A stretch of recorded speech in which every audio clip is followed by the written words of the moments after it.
This is the Ultra Marathon, a 150-mile-long race through the Namibian desert in some of the most difficult conditions on the planet. And if you can't see, you need a guide. And in this case, the guide was a smartphone. You're experiencing sensory deprivation because you can't see the terrain. I had headphones in with the app, so I couldn't really hear anything. And then all you've got is the feeling underfoot, and you're never too sure where the next step is going to be.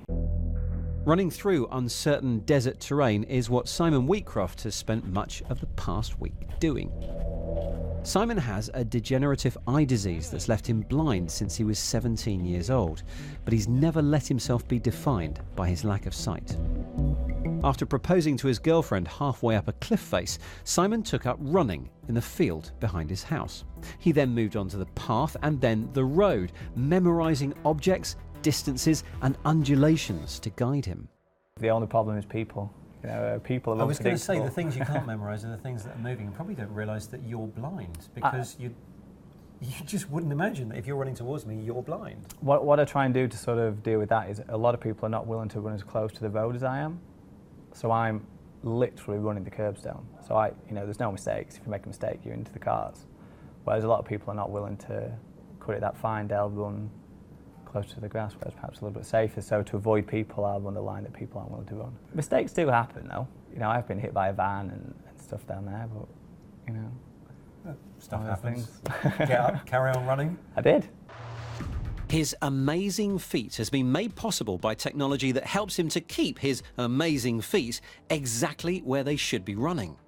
Originally using a run tracking app called Runkeeper, the team here at the IBM Blumix Garage have helped to develop and adapt it specifically for Simon's desert needs.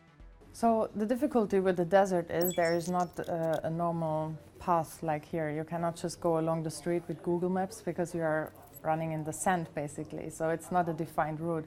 And also there is no mobile network in the desert, so it was very important to make it work without mobile network, just running with GPS basically, and help him to not get off track and to guide him in the right direction. So there are beeps. So there, if you go too far to the right, it's a high pitch beep, and if you go too far to the left, it's a lower pitch beep. And it increases in frequency the further left or right you get off track. And what happens if we hit start? Then it beeps like crazy because you're far away from the desert. Right, here we go. Detecting track. We're too far from the desert. And it's saying left. It's saying we're too far to the left of the desert now. Not right, because that would be a high pitch beep.